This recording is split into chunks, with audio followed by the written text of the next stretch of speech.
Alright, troops, welcome to Actually. My name is Owen. Hello, J-Man, Charlie, John, and Stephen. How are you? Hello. Yeah. So I cannot believe that it's 30 years since Goldeneye came out. I remember seeing it in the theater. I saw it in the theater when it came out. It's my turn this time, John.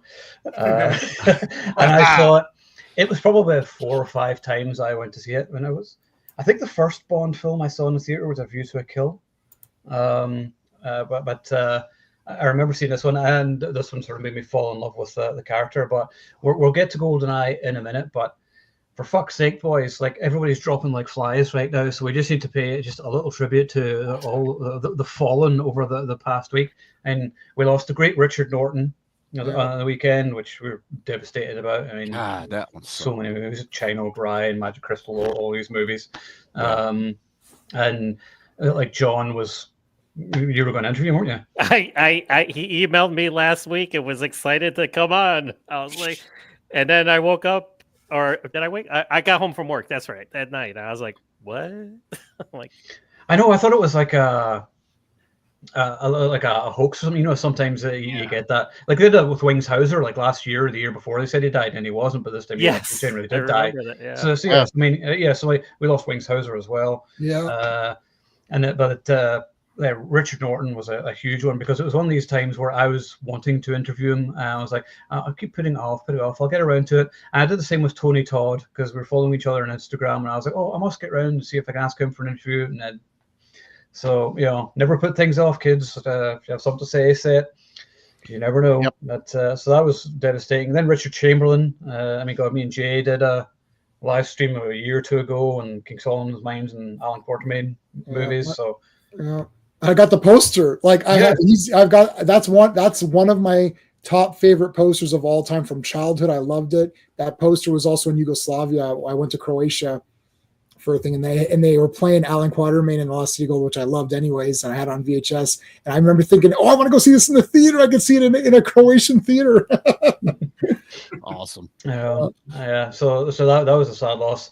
And then the huge loss of Val Kilmer. Like I couldn't believe. Like I knew he'd been ill with fighting cancer for years, so like, you knew it was coming. But was Maverick his last role? Yes, I would think so. I don't think he was doing any filming, and they got him to come back and do that. That's what because they used snippets of his voice for the majority of it. That was not really him in the moment talking. Yeah, because he was that far gone. I got a confession. I thought he was dead right after Maverick. I, for some reason, had it in my head. That's how good that fucking funeral scene was, apparently, in Maverick. Yeah. I thought he was already dead. Anytime I watch that movie, it's going to be even more emotional watching that scene now. No, Iceman is really gone now. So, they shared that clip of them where he's talking to Maverick. Yes. And I'm like, God damn it, needs I can't, Maverick. I can't right now. Every man cried during that scene. I don't give a shit. You are tears right of manliness. It's okay. So, but I didn't cry, but that's fine. Stop it, J-Man. Stop it. You want to see a grown man cry? Watch J-Man stream next Sunday. All right. No, I only cry on happy. I only cry on happy things. I don't cry on tears. Still tears. It's only tears of joy. That's the only tears I've got left. My sadness tears are done. I mean, God, like Val Kilmer did. What's that, Steve? Sir? They also lost Bruce Glover, who was from Diamonds Are Forever. Yeah. And Crispin's dad. Yeah. So God, I mean, fuck you, 2025. It's crazy. Yeah. And it's April 2nd, everybody. Yeah. Crazy. That's Val Kilmer was a big one because Ghost in the Dark. I mean, Heat is one of my all-time favorite movies. So many movies. Batman Forever. I mean, there's so many movies.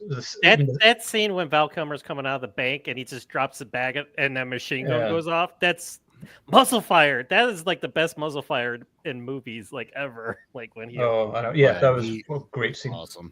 Yeah. And the Book of Heat 2 is also really good too. But Saint, did anyone like that? That was all right. Yeah, Saint was pretty good. I remember it at the time. I'm going to rewatch it and I'll maybe do a piece on it, or maybe we could do a stream on it at some point. I wouldn't be upset with that. I remember liking it. It was just a little. It wasn't like a big action movie, but it was really good. Yeah, I will maybe do that soon. Just about while I remember, there's no stream next week. I'm going to be at a screening of Warfare. So it'll be the week after will be the next stream. So just in case you're looking for us next week, we won't be there. So Anyway, so rest in peace to all these legends we lost over the past while. You'll all be missed. So, Goldeneye, 30 years old. Wow. Pierce Brosnan's first entrance is James Bond, and I remember it like it was literally. I was like, it's only 5 or 10 years ago. It's not that long, but not like I still think like 20 years ago was 1970 or 1980. So I refuse to believe that time was weird, but.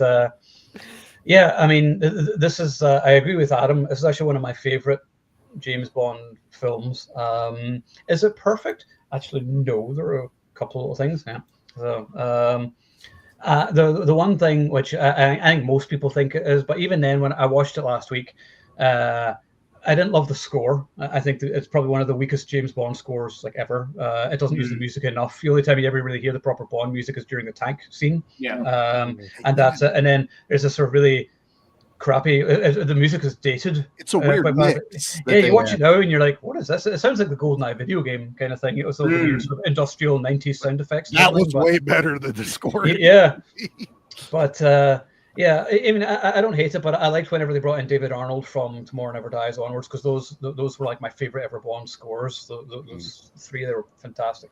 But I love Pierce Brosnan as Bond. It seems to be cool to sort of dump all over him these days. I mean, we talked about Die Another Day a few months back.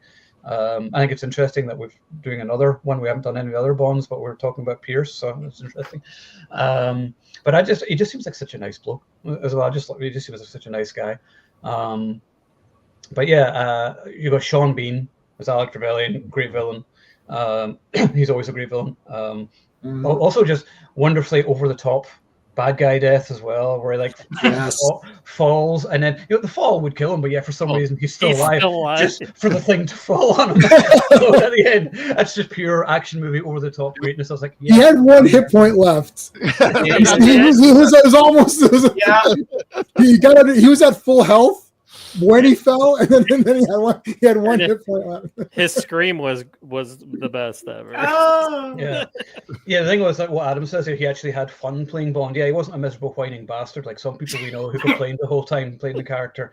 God, 7 minutes and 49 seconds. We should take money on who didn't mention the name though. Didn't mention the name. They were really nameless. There you go. But it's a sort of sense of fun. Isabella Scorupco is a goddess in this movie. I love her in that. I love Famke Janssen as well. Xenia Onatopp. Keep on top of things.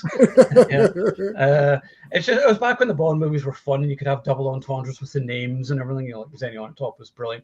Judi Dench coming in as M, the first female M, and I know J-Man has some thoughts on that.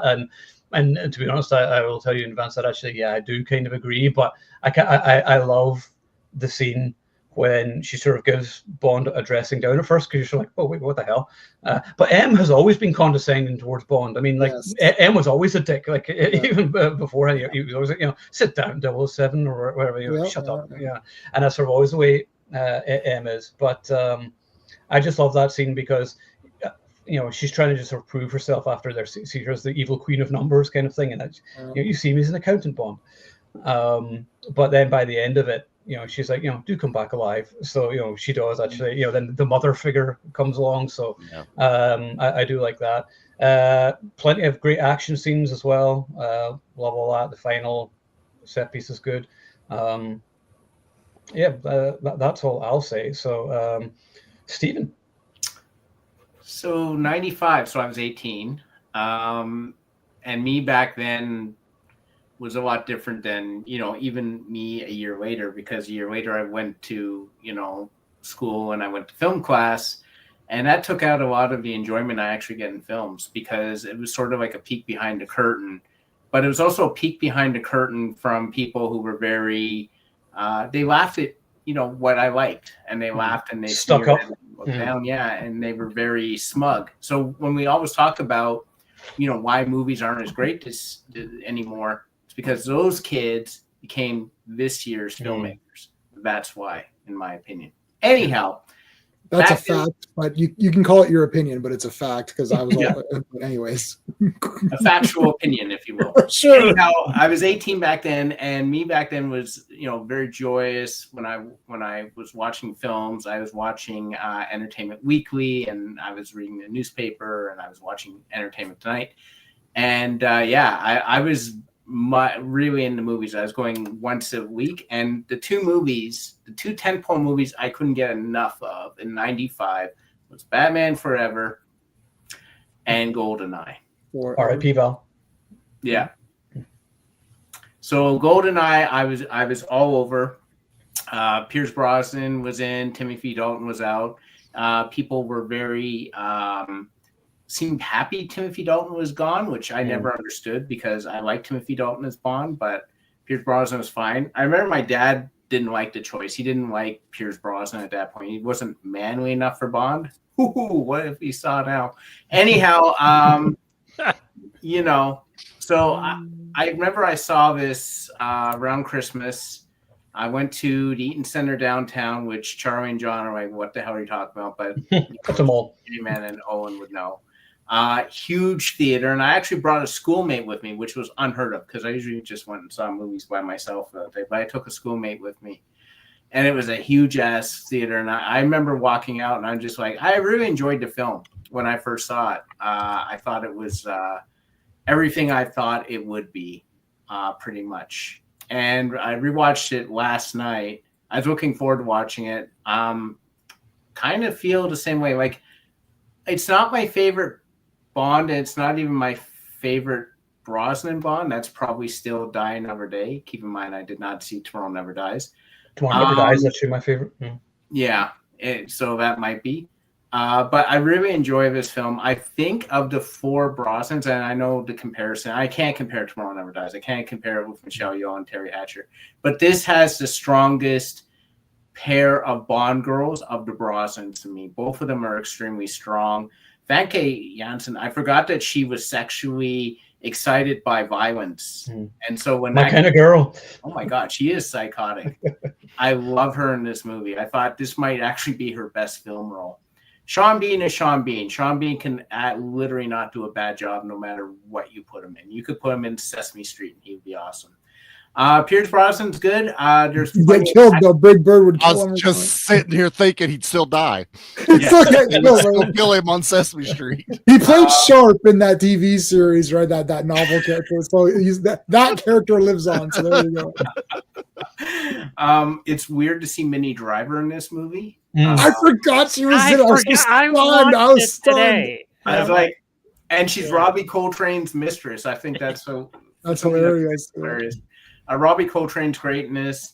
All of the supporting characters, all of the people in this feel good. Don Baker. Joe Don Baker. Joe Don Baker, who is a villain in Living Daylights, and he came back as a completely different character. I think. Yeah. In the movie.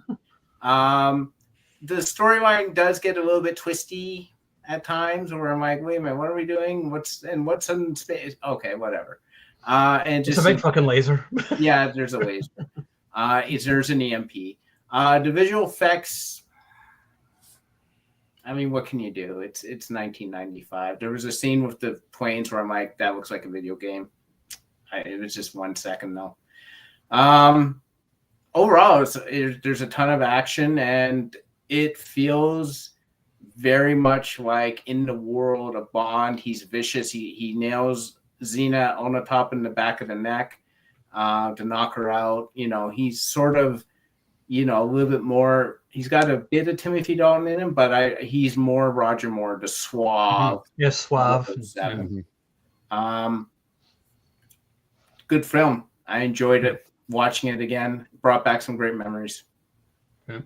Have I told you guys before I used to know Robbie Coltrane? Oh yeah? Yeah, he lived up the road from us in Killearn.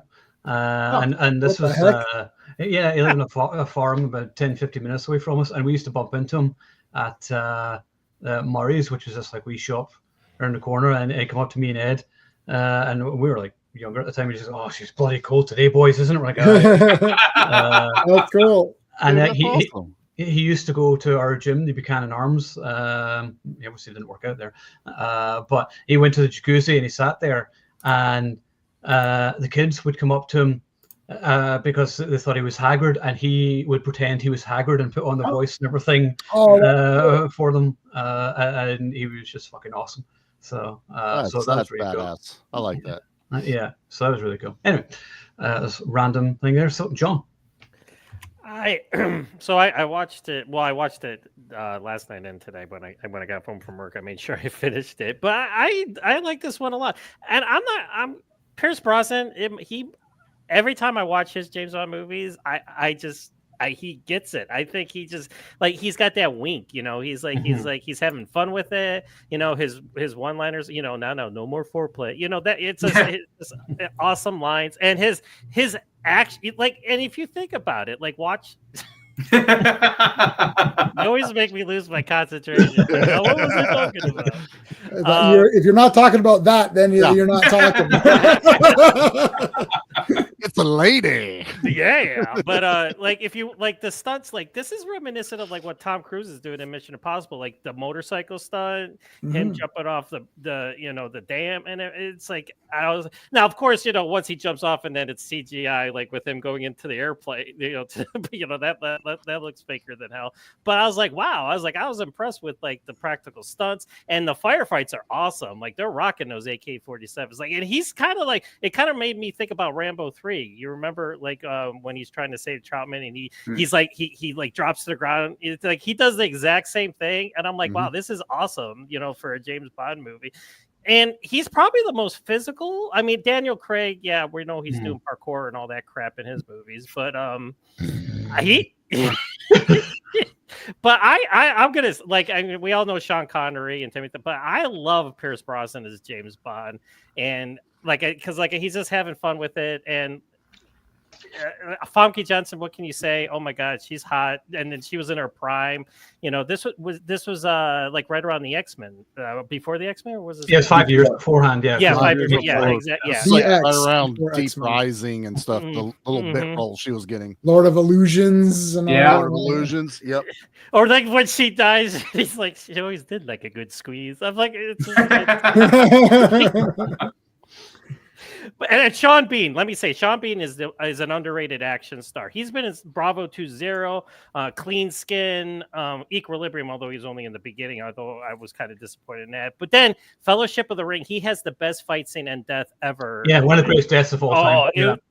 Because we all know the other movies branch off and there's they just become so epic with how many people are fighting. But the first Lord of the Rings film was downscaled, and his fight at the end, I just love it. And he's getting hit with arrows, and he's underrated. And I love the fact that he was 006, so that kind of adds something to it. It was kind of neat having a villain that used to be a 00, and then he of course went rogue and went bad. So I love that aspect of it. But in terms, Roger Moore's Moonraker, I just love that one because it's Star Wars at the end. I fucking love Moonraker. It's for me. It's awesome. You would not think a space battle would be in a James Bond movie, but here we go. They're flying around. Hugo Drax is one of my favorite Bond villains. He is hilarious. But I that's all I got. I really got. Pierce Brosnan is probably my favorite James Bond because every time I watch this movie, we just watched Tomorrow Never Dies a little bit ago, and he's like I said, he's athletic, he's got the moves, he's got the swagger, he's got the look. I think, and I just I remember his James Bonds a lot more than the other James Bonds, and I haven't seen the Sean Connery ones in a lot of years, so I have to go back and revisit those. But yeah. I think this is one of the coolest ones in terms of the action sequences, especially the shootouts. I mean, they really nailed it. And Martin Campbell was awesome. I talked to him a little while ago, and I remember when I was talking to him, I had to talk to him about Cleaner. I'm like, I wanted to be like, can I just talk about? You talk about one of your good movies and can I just focus on Pierce Brosnan? And I kind of got it in a little bit, but then I had to go, yeah, okay, so Daisy Ridley, yeah, okay, all right. Yeah. Nobody cares. Owen almost owed me a new iPhone because of his review of that movie. because I always check Owen's reviews, and I looked and it was under 3, and I was like, what? I was like, I almost dropped my. I was like, shit, this guy was me on your phone. I was like, because you're. Yeah, I very rarely give under that, but I got a 2.5-star review coming as well, maybe tomorrow. Thanks for letting me give me the heads up. J-Man a little bit more. I was like, holy shit! I was like, wow, this. And then I thought this movie must suck. I immediately removed it from my library card or whatever. I'm like, yeah, there's like no action for like the first hour. It's like the last half hour is okay, and then but the movie's 90 minutes, and I was like 90 minutes, and she spends half of the time it's the first hour she's outside. Window. Yeah. Well, she's cleaning the window. You guys don't understand the intricacies of window cleaning. That's your problem. You just don't understand the intricacies of in window cleaning. But I remember they said there was going to be a Jackie Chan movie called Nosebleed. And I was like, why didn't we get that one? It's like, that one a lot better. But anyway, going back, but he was cool to talk to, and I did kind of get that in there. And he, I was like, hey, you got to introduce, not one but two James Bonds into the world, which was kind of cool. But I can't say enough about this movie. Yeah, the music's outdated, and this, Steven mentioned the outdated CGI, and it's 1995. It's like if you're going to watch these types of movies, you're gonna that's what you're gonna get a lot of the times. And this was a big budget movie for the time too. So just imagine what some of the lower budgeted movies we're dealing with. But yeah, I mean, I give it a solid 4 out of 5. I love this movie. It's one of my favorites.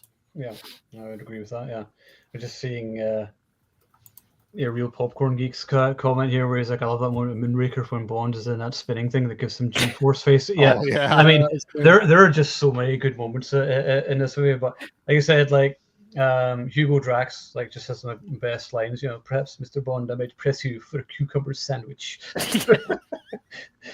Mr. Bond, you show up with the tedious inevitability of an unloved season. I mean, nobody says that. That's what's so brilliant. I'm saying it. I'm saying it. Bringing it back, J-Man. I'm bringing it back. Bring it back. Oh, and funny, Alan Cumming is in this too. Yeah. I mean, then he's a statue at the end. Yeah. I just love the face of the commander guy after Xenia has been screwing him, and you just see his corpse. He's sort of like a big face. If you're gonna die, that's the way. Yeah, it was a very Doc Savage ending, wasn't it, J-Man? Yes, I thought we just watched Doc Savage. I was like, shit, we just watched this. Except Doc Savage cost $5 to make, and exactly. It's the same thing. Oh, really? I didn't actually know. Yep. Really? And he only stopped because he got high centered on the median and he couldn't get traction on the tracks. I love the first Zorro movie. I didn't really like Legend of Zorro. I thought that I kind of hated that one. I watched that twice, where I've watched Mask of Zorro 20 times or something. So, we just did Zorro. We just did Zorro a few weeks back. We just did Zorro too. Yeah. Legend was much better on 4K after allowing about 5-6 years to pass and being in this time period where every movie's garbage. But the plot was super contrived and terrible. Them arguing with each other is terrible. But the Zorro, no, I agree. It's slightly better than I remember. Yeah, but the Zorro parts were friggin' awesome. If ever there is an actor who's born to play a role that's underrated, it's Antonio Banderas as Zorro. He was fantastic. And I wish he got 3 movies. I bloody agree. They do it now. Yeah. Do it now. Get old Zorro, passing it on to the kid. The problem is he had a heart attack a year or so ago, so I don't think he does the action movies quite so much now. I think he does with lower pace, unfortunately. So. He was just in what's the bear? Paddington. He was just in Paddington in Peru. I liked him in that. I always like Antonio. Anyway, he's great. Yeah. Anyway, Charlie. So this is my Bond. I always treated Bond as my dad's type movies, with the Connerys and stuff. And I watched them. They kind of shielded me from the sexualization of them and stuff. It's like, Charlie, go get something to drink out of the refrigerator. But as I got older, I would start watching them again. But then Pierce Brosnan came out, and this was right up my alley, loving 90s movies. I mean, my entire video game style comes from this movie, because I will drive a fucking tank around an entire city to chase you down to blow you up, and then sit in the railroad track waiting for a fucking bullet, whatever that armored train is, to come at you. I'm like, that's where I get this. That's totally me right there. Just give me the biggest fucking gun. And I love that it's like a 10, 15 minute long chase. I'm like, yep, take's still going. Let's keep going. I love it so much. Music caught me off guard on this one, Owen. I'm glad you brought that up. I was just like, where's the dun dun dun dun? Yeah. Dun? Like it never had the twanging guitar theme like at all. None of it. And there was like a moment where I was like, oh, it kind of said, nope, they fucked it up. And I love Tina Turner, but this is probably one of my weaker opening songs. I agree with that. Like, it wasn't even like she was singing. It's okay. It's okay. Yeah. But it's definitely one of the weaker ones. And I mean, because you're talking, we don't need another hero, Tina Turner. Yeah. She's not giving us that performance anymore. No. I love the action. I had the same thought about he did very much what Tom Cruise is doing now with the Mission Impossibles. That huge stunt to kick off a movie. Mm-hmm. And, that was like the longest bungee jump in history or something at the time that was filmed. And then, like you said, John, it does kind of get a little cheesy and hammy. Like, I'm going to fire a grappling gun and down, and then I'm going to pull this fucking bungee cord an additional like 50 feet and then cut a hole. I was like, yep, I'm watching James Bond. This is exactly what I'm here for. He's James Bond. That's why he can do that. But I have always loved the Pierce Brosnan ones. Like I said, for some reason, they just get me. They feel video gamey. They feel of their time. They felt like an update to James Bond. It's something that the Daniel Craig ones failed at. They never felt like an updated version of Daniel Craig. Plus, they got rid of it, what we've all talked about, the fun. I love a Bond movie that was fun. And I even read that they even kind of had to change it up because they thought Dalton was coming back. Like when this movie was being written and pre-production, it was in the middle of that Dalton was like, it was initially property of a lady, and then they rewrote it. Yeah. So I think what it is they took a little bit of Dalton's darker Bond that they said they were doing, and they added some more camp back into it, which it works. This one's got some moments where it doesn't flow correctly, and it's not my favorite Pierce Brosnan one, but I enjoy it. I've watched these more than any of them, and I played the game. I played the shit out of that game. Who didn't play 007, man? It was just, you look back on it now, and I've tried to play it once or twice. I'm just like, good Lord, we thought this was great. This was, I'm a goddamn rectangle running around. But they're still playing it now for speed runs, though. Someone just broke a speed run record not too long ago on one of doing the speed runs. The code to unlock the golden gun so that you could get all that. But yeah, I don't. It was heavy nostalgia watching this last night. The second they said Famke Janssen's name, my wife rolled her fucking eyes like, "Oh my god, really?" I'm like, "Yes." And then Bond makes sure he emphasizes the fact that that's her name. They say it like 4 times afterwards. What's your name again? On the top. Oh, I got you. Okay. Octopussy? Octopussy. Oh, yeah. Pussy galore. I mean, like this is not. Yeah, that's not new. Plenty of cool. I mean, that's the whole thing. I mean, if you're offended by these things, these people are like, oh, they need to change Bond and do this and do that. Don't fucking watch it. It's not for you. Right. It's not your movie. Go fuck yourself and go watch something else. Don't touch my shit. Yeah. Yeah, but this one's just, like I said, this is the most amount of nostalgia. I watch the Pierce Brosnans more than any of them. I just have fun, and that's what these movies are. Is they are just fun Bond movies, and like I said, they're my generation of Bond. Bond jumps generations, from the 70s and the 80s and the 90s, and I guess you could say the 60s, isn't that when the Lazenby, or was that early 70s when the Lazenby one was done? No, was it the 60s, late 60s? I think was it 60s? Okay, I couldn't. That's always one I forget 60s. When it actually came out. Yeah, that's my favorite, and I don't remember the year. But it's like 68, I think. 68. Okay, so I mean, 69. we've had 69. So of course, easy to remember. On the top. But yeah, it's so you've had, there's generations of Bond every 10 years, and I'm happy mine landed with the Pierce Brosnan ones. So but that's my history with it. I love it. Oh yeah. I was saying what Adam was saying here when he said he prefers that each throne, he said, beats Quantum of Solace. Yeah, Quantum of Solace and actually Tomorrow Never Dies are the 2 worst Bond themes for me, followed by Billie Eilish. For No Time to Die. Those are the 3 worst Bond for me. Like Tomorrow Never Dies. The funny thing is there's another song on the soundtrack called Surrender by K.D. Lang, and that's a much better song. She sings the shit out of it, and that's the tune. I think they realized that Sheryl Crow's song was shit, so they used K.D. Lang. You know how with Bond they incorporate elements of the song into the score? Yeah. And that's what they did with Tomorrow Never Dies, except they used K.D. Lang's song, not the shit Sheryl Crow one, because she just sounds like she's raping a cat. And it's horrible. It's terrible. I hate that song. And then Quantum of Solace was also just a horrible noise as well. But God, that one didn't even just feel like a Bond movie. It just felt stuck into the franchise. Well, there's a writer's strike, remember? There's all that stuff behind him, but whatever. Billie Eilish, I gotta say, is the worst one. She literally sounds like she's being murdered slowly. Yeah. I kind of knew whenever we heard that song the first time, and I was like, I'm not going to like this movie. Now, Adele's Skyfall that was good. I love that song. And the visuals are good on that. Oh, the visuals on that one is amazing. But you're going back and watching stuff like Skyfall, realizing I think Sean Bean's the better defected 00 agent than Javier Bardem or whatever. Yeah. It's like I like that guy and I like his acting, but Sean Bean was a Bond villain. Oh, yeah. You know what I mean? Like it works so much better. The problem was with him, and this is the last time I'm going to mention the Daniel Craig ones for this stream, I promise. But exactly. But everyone's sort of raised about Skyfall and whatever. But I was sort of like, yeah, I mean, I do like it, but I hate that they kind of look down on Bond whenever that wee dick who plays Q. God! And he's like, gadgets. Oh, yeah, we don't do that anymore. I'm like, well, so it's not James Bond then. Right. I agree. I agree with that. Yeah.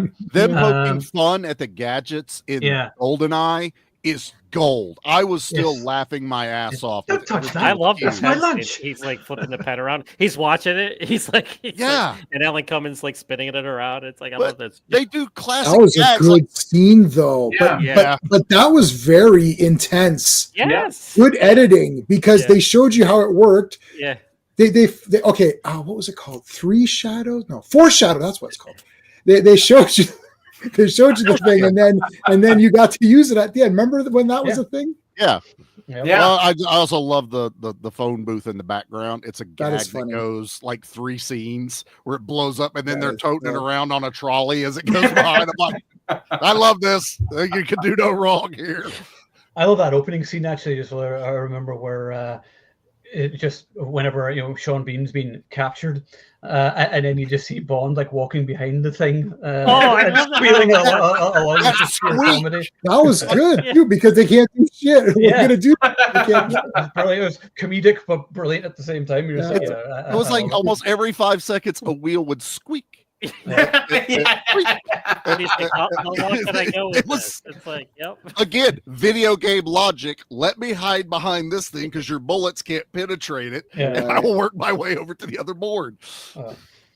So are you done, Charlie? Then yeah, I'm done. Go ahead. All right, Jay. Story time. The floor is yours, sir. Story time. Yeah, no. So okay, I don't have a James Bond. I thought James Bond was like lame, and I didn't care about the series. Everyone went to go see Goldeneye. I was like, I'm not seeing that in the theater because I have a brain. And then they're like, we're going to go see Tomorrow Never Dies. I'm like, I'm good. First one I saw was Casino Royale. That's the first James Bond movie I saw in the theater. The first few movies I saw of James Bond were Living Daylights and License to Kill. And someone had given them to me on VHS, a neighbor of mine. I was like, oh, James Bond. I was like, no, I don't know about James Bond. I was like, oh, whatever. So I watched them. I thought, hey, these are pretty cool. I was like, I thought these were really cool movies. And then some James Bond people said, oh, Timothy Dalton, those are the worst James Bond movies ever. They're terrible. I was like, really? And they're like, yeah, that guy's trash. And I was like, he cries and everything. I was like, oh my God. I was like, yeah, okay. And they're like, yeah, he's terrible. I was like, oh. And I'm thinking, well, I kind of like these. And I thought, maybe I'm not a James Bond person. That was it. And I just didn't watch anything. And I was like, Goldeneye. So then my buddies were like, you gotta watch Goldeneye. What's your problem? Just watch it. And it was like pressure. I was like, okay, F it. I'm gonna go, and I just buy anything. So I'm like, I'm gonna go buy it. I went to the video store. Here's the video store story. Now, Goldeneye came out when movies were finally getting the proper widescreen treatment, calling it letterbox, right? The letterbox version. And then they would do those gold clamshell. Yeah. They did Independence Day like that. Yeah. They did like some of the bigger, right? Some of the bigger films were done that with The Rock, right? All of these kind of more special movies. So I was like, okay. But the problem is that in the GoldenEye time, you can't tell unless you actually physically look at the back and look for the little thing saying letterbox. Otherwise you can't tell. So I remember sending out feelers, people would be like, oh, I'm going to get you, I'll buy you a movie. I was like, don't buy me any movie unless it's letterboxed or else I'm not going to want the movie. And my mom found Romeo and Juliet with Olivia Hussey. She found that one letterbox. She's like, I found the letterbox version. I'm like, thank you. Anyways, so I went to go get GoldenEye and I went into HMV. This is HMV, the big one, the super big HMV that it's like 4 floors or something. Yeah. Hi, I'm looking for GoldenEye letterboxed edition. They're like, I don't know what you're talking about. What's that? I was like, what's what? And they're like, letterbox. Is that the name of the movie? I'm like, then the name of the movie is GoldenEye. They're like, GoldenEye. I'm like, hold on a second. And I'm not the same as I am. Like Steve's saying, I was different. Whereas if that was me today, there'd be a massive lecture and this person would be destroyed. Sit down. Yeah, sit down. I have to go. Now, back then it was a little bit of a mini lecture, right? Not the full J-Man experience. It was the prequel. It was the prequel J-Man. And I was like, no, the name of the movie's GoldenEye. It's James Bond. I'm like, do you not know? You know who James Bond is, right? I'm assuming you do. And they're like, oh yeah, okay, sorry, yeah, okay, I think I know what you're talking about. I'm like, okay. And then literally you turn and the goddamn entire display is GoldenEye. Like, it's fucking shit. And I said, and they're like, oh, there it is. I was like, yeah, I saw the fucking display. I saw it. What I'm asking is the letterboxed version. I said, where they have black bars in the top and bottom? And they're like, oh, okay. And then someone came, the real person, they're like, they literally step aside. They're like, yeah, I got you, buddy. Come over here. He's like, okay. You could tell. He's like, you can tell letterbox by this. I was like, thank you so much. So I bought the letterboxed GoldenEye. Okay. Then I watched it on VHS. I really liked it. I think why we don't talk a lot about the 4 Pierce Brosnans is that all 4 are just equally good. I don't think any of them are like super top, super special, but they're not at the bottom. They're like textbook good, like all the boxes checked. I want the good looking women that are cool. There's always 2, good one, bad one. Okay, check. Bond always has like a cool villain, check. He's got a lot of cool stunts, check. He's more physical for sure. I don't remember who said that. He's way more physical. They're just standard good textbook James Bond movies. If you can't think of which James Bond movie to watch, you can watch any one of these. And to me, they're all equal. Like they're all like 8 out of 10, maybe 8.5 out of 10, maybe one's a 9. Like you can, like if Owen is like, well, it's GoldenEye, then Tomorrow Never Dies, then Die Another Day, then World Is Not Up, like whatever, right? Like it doesn't matter. Like you're not going to argue anyone's order, in my opinion. They're all 4 equally cool. I actually like World Is Not Enough. I have the poster for that. I have the original poster. The best ever James Bond score. The music is amazing in that. Yeah, it scores good on that one too. Okay, so I watched GoldenEye. I thought, oh, this is really good. And then I watched the Pierce Brosnan ones as they were coming out on VHS.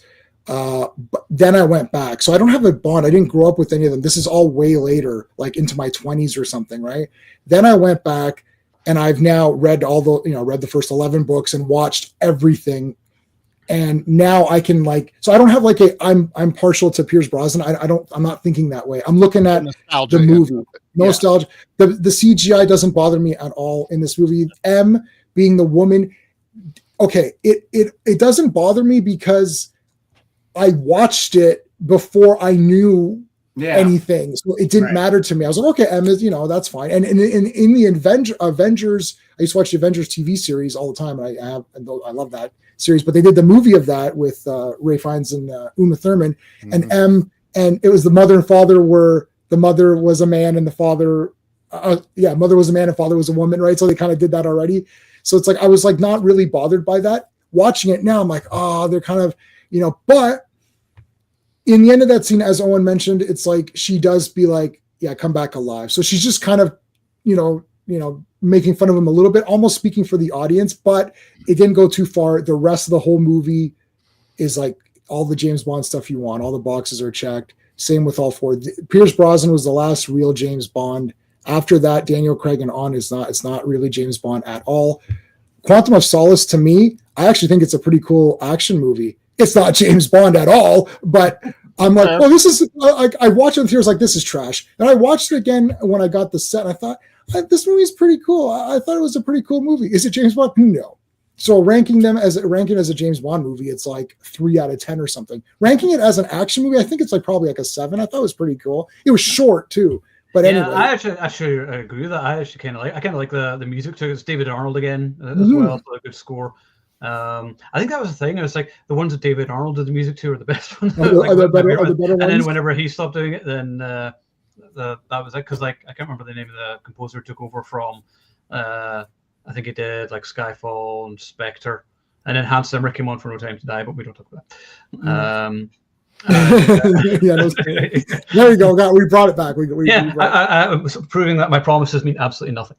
Well, you have to, because we're talking James Bond. Yeah, that's the thing you're allowed to in this case. Right. When there's So Pierce, Thomas Newman. Thank you, Adam. Yes.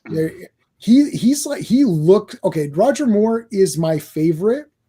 The best is maybe Sean Connery. Connery, was the best. Yeah. My favorite would be Roger Moore. My favorite film is On Her Majesty's Secret Service, but I think the best Bond film is probably Thunderball. That's like super peak. Everything is in place by this point. Like the first one's the first one. I love it. I thought they got better. Russia with Love is absolutely awesome. I think From Russia with Love was probably my favorite one, but I actually don't know. It's like that, Goldfinger, Dr. No, Thunderball, just all those Connery ones, those early ones were just fucking top tier Bond, Like if you said those are my top 4 favorites, then there's no arguments on that. Agreed. For Your Eyes Only is absolutely, I think it's a 10 out of 10. It's like there's not 1 second of that movie that sucks. And I know I love Moonraker big time. It's 10 out of 10 in my mind, maybe not in my space system, but in my mind it's a 10. It's a 9 I'm a human being. I'm allowed to cheat my own system. I can fake my own system. It's my system. I don't have to. I have a permit. It just says I can do whatever I want. Multipass. Multipass. No. So yeah, but yeah, like those 4 first Connerys, like that's like cementing everything.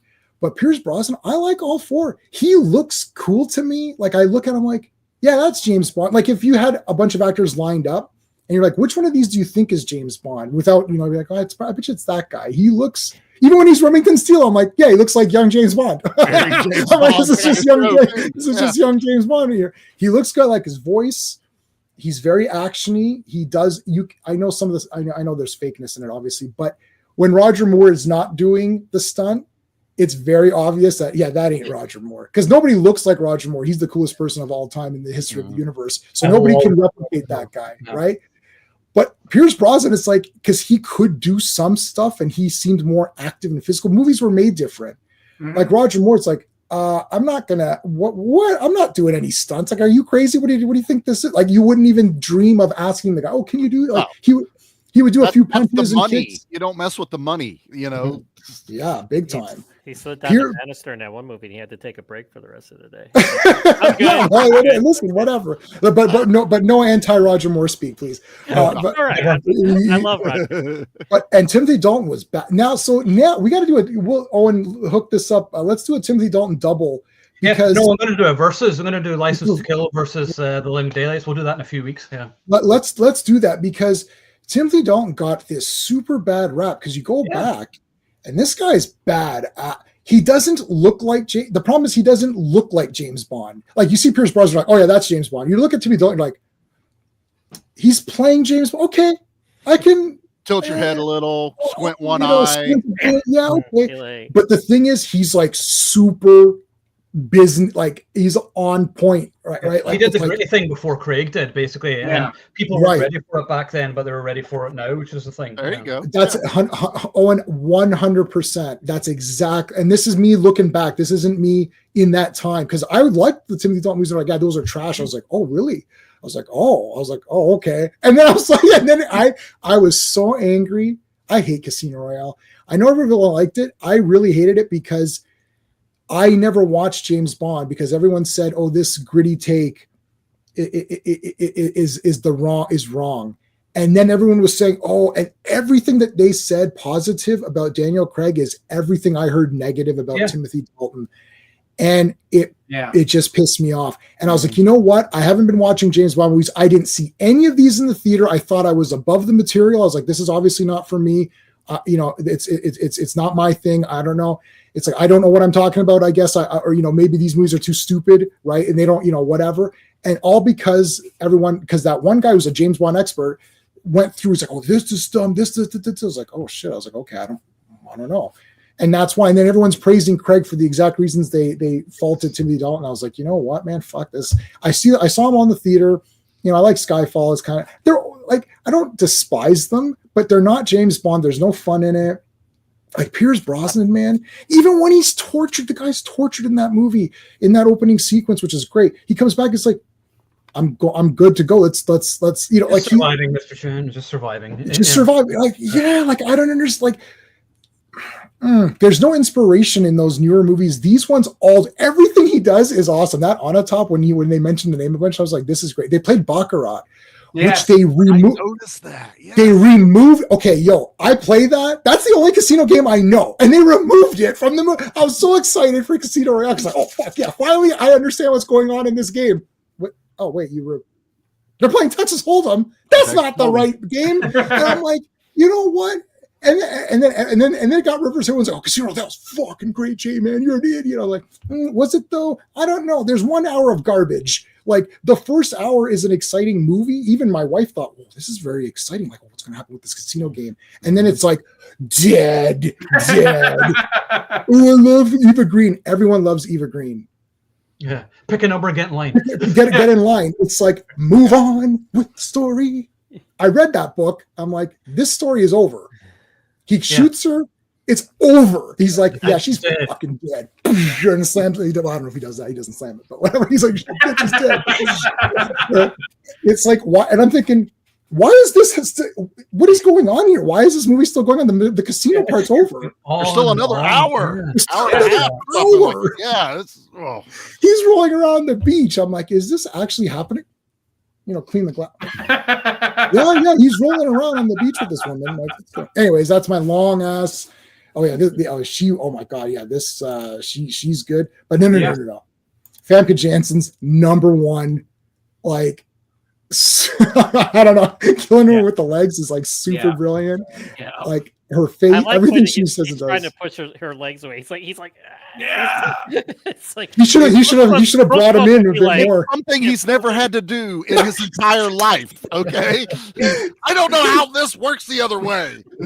Oh my god, Charlie! The one move he can't do, she nailed him. She knew his weakness. She found his weakness. It's like, and then you drink. You know what? I actually like Heineken. It's not probably my second beer of choice or whatever, but I like Heineken. No, it's a lie. It's my first beer of choice.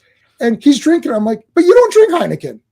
Like, I don't understand. Like, I don't understand why they're doing that. It's like, oh, he's drinking this. It's like, well, I like Heineken. That's my number one beer of choice. Sometimes I even bought the big jug. It's like, yeah, but I don't want James Bond drinking it just because I like it. He has vodka martini, shaken, not stirred. The end. Yeah. The product placement in this, the Perrier water was a huge sponsor because they crushed through that entire delivery truck with the tank. And I'm like, I bet they're a good sponsor. Yeah, they gave me a lot to get crushed out in the middle of the street. Exactly.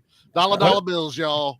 I loved, I think it was, which I never thought about until recently. It was like Isabella Scorupco's character. I actually quote her all the time.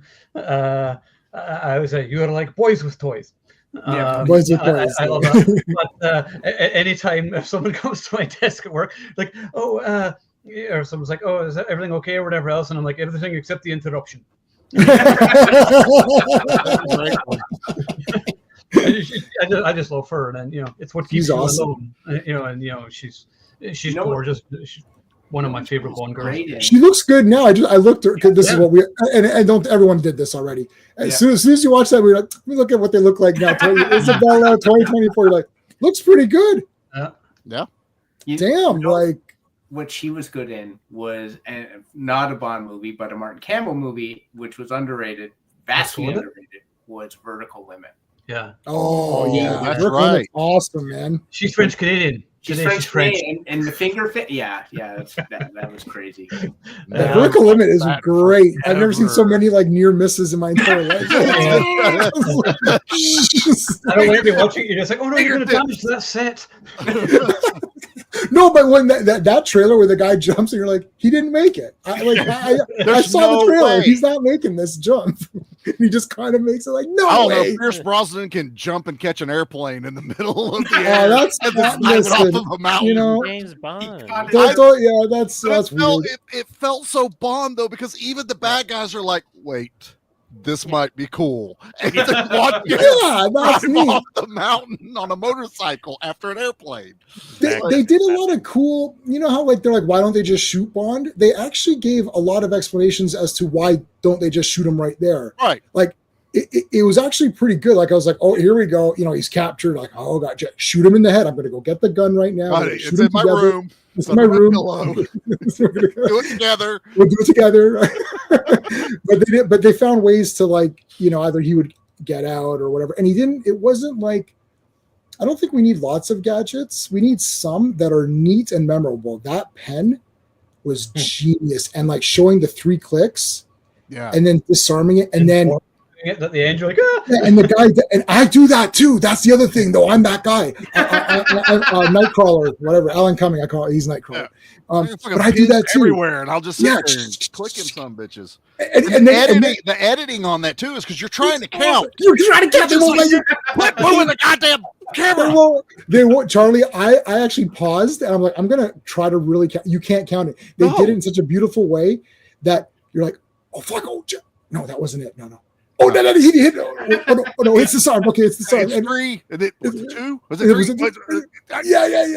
Yeah. 1 + 2 + 2 + 2, or from 2 + 2 + 1 + 1, or whatever. That scene was intense, man. That was awesome. Yeah, and there are just so many like great action set pieces as well. Like I actually love the scene with Isabel's group whenever Goldeneye tests the facility and they go blowing up and some great explosions. And that was good. Really well done. And I just love seeing real explosions. Like whenever you watch movies today and you see obviously it's used After Effects for that stupid app on the phone or whatever. That's what so many of these movies look like. And you're like, if you can't afford to do a real explosion, don't make an action movie. Okay, and it's like that's the whole point in an action movie. We say this all the time, like nearly every week. And you're like, you know, the whole point in an action movie is to be impressed by the action and the stunts. If you don't have the budget to do it, then don't do it. Don't. Yeah. Don't make a drama if you don't have quality actors. Yeah. If your actors are cheesy, then flip the car. Yeah. Mm-hmm. So they've announced the producers for the new Bond film from Amazon. I think everyone's sort of like, I'm not nervous at all. But and you know, rumor has it, and it's probably not true, but that Christopher Nolan will direct with Henry Cavill as Bond, and I'm like, well, that's literally what everybody wants, so you're not going to do it. Yeah, that's my fear. It sounds like you've caught on to their formula. Right. You're going to cast Lupita Nyong'o as Bond or something. It's like we'll get you typing. It's like we'll get you talking about it by dropping this little bit of tidbit of information, but it's not real. But we just want you talking about James Bond or some dumb shit. They're gonna go in a different direction and cast Kevin Hart. They're gonna be like, this is our new James. Oh yeah, yeah. But I mean, like I would love Cavill as long as he does better than that audition, as we said before. He will. It was like 20 years ago. So, and yeah, we'll see. But Theo James is like my favorite after watching him in the Gentleman series. And it's just like, yeah, this guy could do it. He's suave. I think he would be pretty good. So they'll cast Tom Holland. Don't give them ideas. Oh God. I hope not. And Zendaya will be the Bond girl because they always have to be in everything together. Yeah. I can't. I'm just going to be controversial. Like she seems like a nice person, but is she just the same in every movie where she never smiles and just looks miserable? Yeah. She does not stand out. Like the acting is not there if you're just doing the same fucking thing in every movie you've in. It's annoyed and bored most of the time, and that's it. That's my review of her. Like an annoyed, like she just looks bored and annoyed, and she's a skeleton. Like, she was better in her TV acting when she was younger because the kids would watch those shows and you're like, yeah, she's going to turn into something. And then she got into the movies and even the Spider-Mans. I'm like, you're just a bitch. Yeah. Like, I don't like you. You're dull and boring, and you don't want to be there. And that's what she's acting. I'm like, I don't think you're acting. I think it's just you. You're just dull and boring and don't want to be there right now. Well, Greatest Showman, she was actually pretty good in, and she was different. That's Adam, I'm gonna have to beat you up, buddy. No chance in hell ever. I think Adam got replaced by a bot. I think Adam's a bot. What happened, buddy? Come back to it. If you're the real Adam, put a 1 in the chat. No. Right, yeah.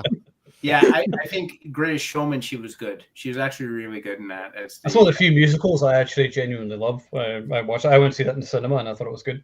Yeah, she was okay in that because everyone else was like, like what's his face? I mean, Hugh Jackman's like the super owner of that movie. Yeah. She was okay. Yeah, she was all right in that. It's hard to be bad in a movie that's that good. You know what I mean? Yeah.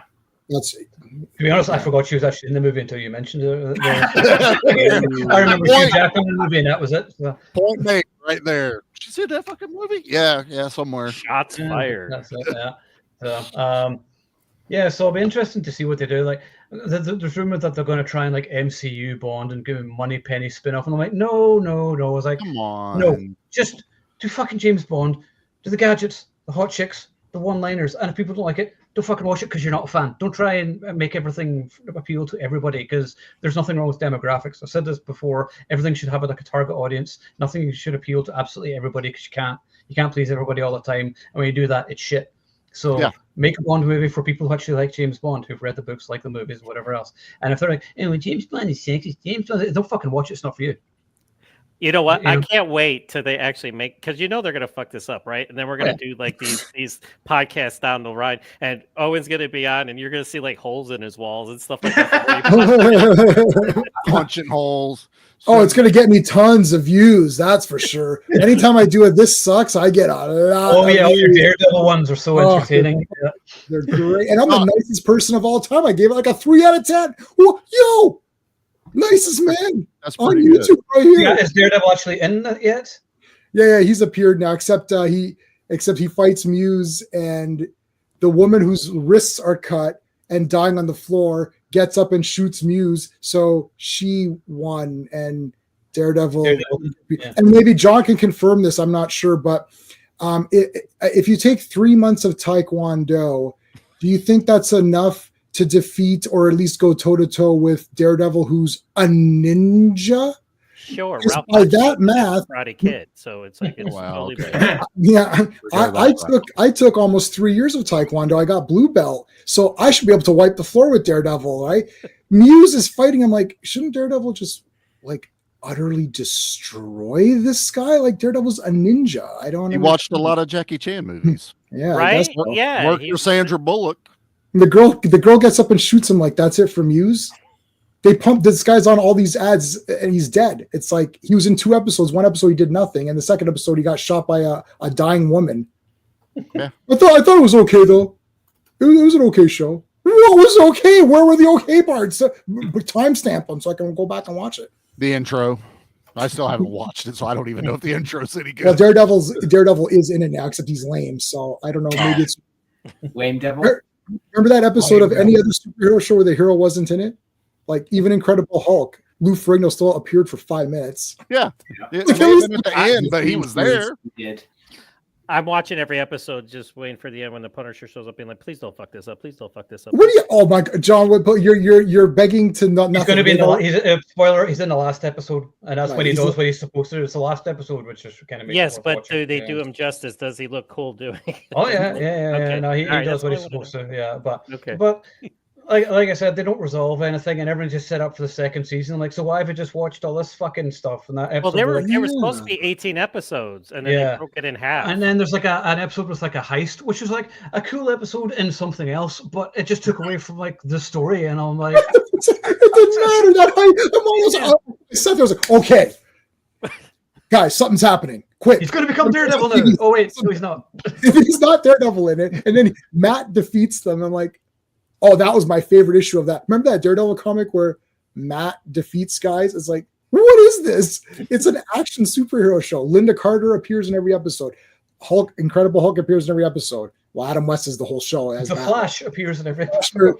And then, you know what's a really trash show? She-Hulk. That was so trash. She-Hulk appears in every episode. So I don't know. At least the character, the name of the character, she's in the thing. I'm actually going to watch She-Hulk. I've never seen it, and I'm just now that the hype and hate has died, I'm going to watch it anyway because we got, if we got Avengers come out, is it next year, the year after, and she's probably going to be in it. So well, it's awful, but she is in it. Yeah. So if you like She-Hulk, you get to see her maybe standing around or doing nothing, but she appears as She-Hulk. We get to see her twerk. Yes, I was going to say you get to see her twerking. So I feel that show, I could have easily fixed that show because I like that girl as She-Hulk. But the writing is just terrible and there's no focus. It's a badly made show. That's the problem with She-Hulk. They just didn't know what to do with that character. They completely messed it up. They didn't understand the character as usual. Like clearly Born Again it would probably be better than She-Hulk, but I'm not sure it's really much better, to be honest, because it's boring and there's no Daredevil. Like we just watched 3 seasons of pretty cool Daredevil stuff, right? Like, because I saw someone, I think it was on your stream, and he was sort of debating, and he was like, "Yeah, it could have been slow before." And I was like, "Yeah, eventually there were slow moments in the show, but fucking Daredevil was in every episid, though." Yes, the Punisher was in every episode. It was happening at least that you needed those slow ones every once in a while. No. And if someone said I don't have an attention span, it's like, what are you talking about? I watched like long movies all the time, Lawrence of Arabia, like Ben-Hur, like that's like they don't know me. Episodes for the character to fucking show up, Right, like it's called Ben-Hur. He's in every scene. It's his story, and it's like because it's called Ben-Hur. It's not called Ben Them. And then there's nobody around. There's everybody else. If they made it now, it would be Ben Hishi. But anyway, I don't know. Ben sexually ambiguous. Ben binary. John said it better. I don't know. No, Owen won that one. No, I would like that too. Are we canceled yet? Yeah. We will win. Right, James Bond, right? Yes. Goldeneye. Anything else about Goldeneye? Sean Bean was good. Chicks are hot. So action scene is good. Always the opening scene of a Bond film should always be like an attention grabber. And I love this opening scene. I think it's great. You got the dam scene, then you got all the shootout and everything, and then Alec Trevelyan getting killed, and then the plane stunt, whatever. And like the plane, that actually was a stunt. It's only the bit where you see him actually coming into the plane was actually like blue screen. It wasn't CGI because it was before CGI. Yeah. It was, that was like, Tom blue Cruise. screen. So he would have done it himself. So there you go. As J-Man once said when we were watching the trailer for Dead Reckoning, J-Man turns to Sean. He's like, Tom Cruise is going to die for you. yeah. Tom Cruise is suicidal, and you don't want to go. He's not going to die of old age. No way. I don't think he's allowed to at this point. No. He looks like he does. I like this last. I like all of the Mission Impossible movies. I'm waiting till like the week before the second part of Dead Reckoning comes out. I'm gonna watch the first one, so that I don't have to wait like you guys had to for however long. Yeah. I want to watch what I'm doing. I'm waiting. But then once the new one is out, Final Reckoning, then we'll do a ranking stream. We can do that because I watch all the other ones all the time. I like it. Very difficult. I want to watch them all because I haven't seen like the first few for a couple of years now, so I want to go back. So. Oh, two's hey, man, did you say you hate? I love 2. It seems everyone it's cool to dump all over 2, but I'm like, it's fucking John Woo, and it has the best fight scene at the end and everything. Dude, Metallica did the soundtrack, a fucking motorcycle, the music video. That's when we do the ranking. That's near the top for me. I mean, are you crazy? It's John Woo, and no, it's not that I didn't like part 3. Part 3 is utter garbage, and it's been confirmed. I rewatched them all, and my wife and I sat down. I was like, Mission Impossible, let's do them. We did them all over the span of like 3 weeks. Yeah. And she hated part 3, and she loves all of them equally. Can't pick a favorite. I love them all equally, but she's a fence sitter. I skip part 3 when I go through the watch. I sat. I'm like, let me watch part 3 proper. No. Oh, J.J. Abrams, like remove it from your mind, and it's terrible. Yeah. You don't even need to see it anyway because it doesn't really do it. It's kind of mostly ignored. I mean, that almost gets fully dropped. Yeah, it goes.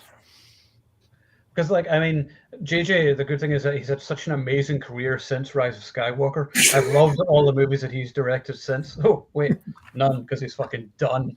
Because, like, all he does is copy people and, you know, and referencing, oh, the mystery box, because I don't know how to end a story. And that's the thing. Yeah, I hope he never directs anything again. No, but Goldeneye, I wanted to say something about Isabella. Yep. So I like where, again, this is a good show, the show and not tell. So she's doing the password thing. That's foreshadowed. I'm going to need that for later. Obviously, that's you take important. it with you. You sit on it, but you don't take it with you. You see, it says just what I remember. That was awesome. Yeah. That was that was funny. Whatever. But when she's out of the thing and everything's, and they come in and shoot everybody, and then she fake goes through the. Yeah. That was cool. So cool. She leaves it a little bit loose. And then they're like, oh shit, she's up there. It's like, okay, we got her. But then she was hiding it. I was like, that was smart. So right away, she's smart, crafty. She gets out. There's a reason for her to tag along besides being a love interest. She's not even really a love interest until way later. Yeah. She almost has little mini adventures like on her own. I don't remember that happening in too many other Bond movies, but I've seen them. Character herself. She's a character. Yeah. That's cool. I like Famke Janssen being like I know you've had villain. Okay. Well, I don't want to say they've all been lame. I don't remember, but whenever there was a female villain, they're kind of like, yeah, James Bond's gonna destroy this woman. Like, what are you doing? But like, she was the only one that kind of had posed a threat up until that point, at least. The crushing the guy, and yeah, I like that they're showing the sex scene, and then it's like. You're like, he's like, oh, you're like, what the heck? She's like, oh my God, she's like crushing him or something. What the heck? So you're like, okay, that's foreshadowing. So she has that power, and you know James Bond's not going to be able to resist. So you know that's good. So they really put a lot of things in place to anticipate the pen, right? Like all that stuff, the code word, the girl with the legs. Oh, there's other stuff too. I was trying to read through my notes, but they put a lot of little seeds that like come out to be something cool later on. It wasn't just like, I think they really tried to make this one a bit more, I don't want to say more popular, but like, it's like get all the James Bond stuff in, but also make a cool movie like that. Yeah. That's for anybody. Good story, and that was the thing is that, you know, you were involved. And also, I like the fact that there was like an emotional connection between Alec Trevelyan and whatever, is that they were like, you know, friends and brothers before. That was so good. You, Alec, you know, and he was like so betrayed, and he's like, for England, James? Like, no, Alec, for me. And then you know, that was a great ending line. But also where it's like, I even thought about bringing you into the fold, but you know, knew you would never, you know, betray England. Yeah, go for it. I didn't talk much about it, but I love the fucking helicopter in this thing. You're thinking it's this big thing that's going to, you know, be out throughout the movie. James is going to take it over or something, but they actually use it to try and frame James and Isabella. And then I don't know any helicopter that the fucking rotors pop off before the ejection cockpit goes up. Yeah, but I fucking loved it. I was like, that was awesome. That was awesome. Well, that helicopter did that. That was one of the selling features. You missed that scene. Yeah, that was I missed scene. That on the pamphlet they were handing out to everybody. Ooh. But it was cool. It got by the EMP because it's all about EMP stuff. So it would survive. Yes, I know MiGs are supposed to survive, but supposed to in Russian technology. We'll see how that goes. But there's nothing that was just so unbelievable in this, you know, like there's some far-fetched things that do happen, but nothing is like, I gotta really stretch my imagination to believe James is actually doing this or this is actually happening. You know, it's better than a giant space laser. It was an EMP. I actually kind of like that about the goal. And there's two. Everyone only thinks there's one floating around. I was like, that was actually a really cool way they set it up. And somehow it was always kind of close to the target on the map. We will redo the trajectory and the real close. Real close. Where in the world is Carmen Sandiego screen? Wait, you know, like singing in the background. Maybe you guys mentioned. We haven't mentioned it at all. Actually, the creator, it's never come up at all. Not even once. Just in case they frost a fart all over it. Spoiler: we hate No Time to Die. Jimmy got it at 108. Yeah, we didn't mention Daniel Craig because he never played James Bond. No, so exactly, yeah. He made a character. Action movies. He made some action movies. He was recording the shit out of that one. How can you have the same? I gotta get this one out. Sorry, how can you have the same lady continuing on? What an effing fail. That blonde woman, I can't stand her face anyways. And then, and I was like, she was in, no, when did she appear? I don't know. She appeared in one and then she stayed on and she was the wife or whatever. I was like, firstly, you are not Diana Rigg, so you can F yourself. Number two, you can just F yourself anyways because you suck. I can't stand her stupid face at all. I'm like, she should be a one and done. Get her out of here. Why are you continuing the women in why is she in multiple movies or whatever? It's like she should be gone. It's like one movie, one girl. That's it. Get her out of here. I shouldn't need to do homework. I think we discussed we don't need to do homework before watching a Bond film. We're like, oh, they're going to refer back to this or whatever. You're like, oh no, just a story in its own. Like I hated that they interconnected all of the movies. Yeah, as well. That's my biggest complaint. That's one of the reasons why Quantum of Solace didn't hit for me as well. Was like, wait, we're continuing Casino Royale. Like, I'm used to Bond being okay, new book, new whatever. Let's start a new adventure. And they all had to interconnect. I don't mind like, a bad guy cabal that is in the middle of everything, but every movie needs to be standalone. And Daniel Craig's weren't. Yeah. Daniel Craig's best. Waste Blofeld. They spent all this time building up Blofeld, and then they fucking kill him off, and you're like, what? And I love that actor. Me too. Love Christoph Waltz is brilliant. Oh my God. You want to watch a good Daniel Craig Bond movie, go watch Tomb Raider because we just watched that the other. Exactly, I like Tomb Raider. I would love it. Controversial statement though this is, and don't anybody ever get any ideas to do this, but they ever remade Die Hard. You cast Christoph Waltz as Hans Gruber. Yeah, but they shouldn't do it. Yeah, don't fucking do it. Don't ever do it. If anybody does it, I will hunt you down. It's too like perfectly like Die Hard's a weird thing. Like it just kind of all fell into place. And like, there's like not even a scene to take out. No. Like, it's just weird. It's like, you can't take out a scene. I can't even add a scene. Like, if you're not giving that a 10 out of 10, I mean, I don't understand what's a 10. Die Hard can't even remake its own Die Hard. So no, try. They can't. It's more never dies. Like Carver, because he's basically Jeff Bezos or fucking Musk or. No, but you know what? Oh, you know that? Okay, was this the last one? So some of the Bond people around me can remember this better. Is this the last Russia one? Because now it's like the next guy's the media guy, right? Jonathan Pryce. He's like the big ratings. He wants, he wants ratings and stuff. This is the last Russia one because I think we were like in good terms. Yeah, so that's it now. So that's interesting. You're in real good terms with them now, but anyway. I was gonna say we are now. Yeah. Let's make it was the last Russian one.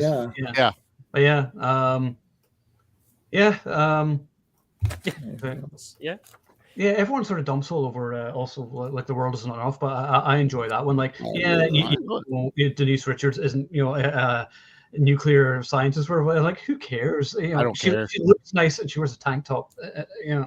Her name's Christmas or whatever it was. Yeah, so Christmas only comes once a year. I mean, best last line of a movie ever. But Sophie Marceau in that movie, oh my god! World Is Not Enough is World Is Not Enough is awesome because they worked the title in, and it was beautifully done. It's like I would have could have given you the world. It's like The World Is Not Enough. I was like, yeah, that's so good. Now that's the Bond family crest or whatever, right? Yes, yeah. So that's the last. I guess is that the last name that's a thing?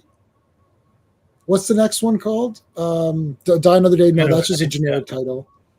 Yeah, I think World Is Not Enough was the last one that had a connection to some novel, because I know in On Her Majesty, that's when he talks about his crest or whatever, and that's where you see The World Is Not Enough. Right. So I think that may have been the last title that referenced something from James Bond. From the actual books. Yeah. From the books. Yeah. So Pierce got all of the last. He really is the last. Well, Casino Royale. Casino Royale. Sorry. Yeah, I mean that's doing it again though. Story. Quantum. Story. Oh, you're right. Quantum was a short story. It has nothing to do with the movie that. No, it's right there. It was part. I don't think did I read. I may have read that short story. I don't remember. There's a few books where they're just short stories. Mm-hmm. And For Your Eyes Only has nothing to do with the book either. Only like the first, I don't know how many movies where it was, but they did weird things like some parts in some movies are from the book, but from other books. Like they mixed and matched a little bit. Yeah, like Okay. it's like Live and Let Die had a train sequence, and I don't think the movie had it. But then that train sequence wasn't the Russia one because that was in the book. Russia's pretty close. Dr. No's pretty close. Thunderball's like super duper mega close because they wrote the screenplay with it. What's the other one? Majesties. That's super. Goldfinger. Yeah. Goldfinger's pretty. I think it's pretty close. Pretty close. Pretty damn close. Yeah. So a lot of those are very close. Those are why everyone says these are the kind of the best ones. Period piece. Yep. Like the gadgets are not like super outrageous, but kind of make sense. They're kind of future. They had a template too. You know, having the books gives you a little bit of a template. You're not just going, now what does he do? I can't say the name of the villains in Dr. No because you would get nailed and I'd get canceled large because they mix two racial slurs together. Oh dear. Like, yeah, don't bother, Mitch. No, reasons. That'll be canceled for real. Yeah. Another one video game for Sega. Good morning. Oh, really? I didn't know there was a Sega one. I do remember the Rambo 3 video game. That was awesome. I've got the regular NES Rambo in the other room. I got that one. That was all right. No, it sucked. It's just fun because it's Rambo. That's all. Yeah. In fairness, yeah, there are some good action scenes, and like and to be honest, like if I am being honest, I didn't hate the Daniel Craig era until No Time to Die. Like whenever you killed the character, you just erased the point of the other movies, and I was like, oh, so he dies after it all, even for no reason. I was like, great, yeah, but because I quite enjoyed Spectre. Like it wasn't amazing, but the explosion at the end was awesome. Batista was awesome in that. Yeah, Batista, he was cool. I like the opening scene, which is one take. Where he's on top of the building. Yeah, that was we're cool. Walking on the ledge. Yeah. So really no, I mean, good. they do have more. And now that I've moved on from the initial trauma of watching No Time to Die, which I've only ever seen once, and I've no desire to ever watch it again. But I don't know if I ever will watch his movies again because I know how they end, and I'm like, why bother? Bond's not supposed to die. Bond is supposed to just continue on in another. It's like Doctor Who. You just recast him as someone else, and he continues, and he's he's an infinite character, and then they decided to give him more mortality, and now he could get old, he could get decrepit, and now he can die. Yeah, and that's that's not Bond. Yeah, that's a trope they've been doing with modern movies. It's like the deconstruction of heroes. It's like did it with Bond, did it with Luke Skywalker, Han Solo. All these characters. Like, oh, you want to see a character do this? Well, guess what? We're not gonna. Instead, it's gonna be a dick. You're like, oh, okay. With Daredevil, right? That's this whole season. He's back down again. It's like, can't you just have the guy like being the guy? Like Pierce Brosnan was the last one where it's like he enjoyed it. It's like I'm James Bond. I like doing stuff like that. I'm doing it for King and Country. These Daniel Craig movies are not just so chat understands too, or anyone watching this on the like repeat or whatever. It's like we're not saying they're poorly created films with terrible acting. They look very good. You put them on. I'm sure I don't think I have them on 4K. Actually, I think I do have No Time to Die on 4K. Actually, but anyway, because I just buy everything. You know me. Forgive me. Here, I have as well. Still a cellophane wrapper, and there will remain forever. Yeah. So but you put them on the TV. You watch them on your big screen TV, surround sound or whatever. It's like this looks like a well-made film. The problem is that after you watch any of the Pierce Brosnan movies, any one of those, if you watch any one of those, and then I say to you, "What did you think?" and you're like, I really like this. Perfect. You're going to like these other three, right? That's what's going to happen with Pierce Brosnan. If you liked one, you're going to like the other three. It's in some way. You might like this one less or more.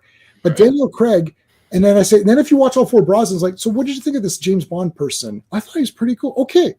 Why don't you check out where it started? Check out the roots. Go back. Watch some Sean Connery. Oh, okay.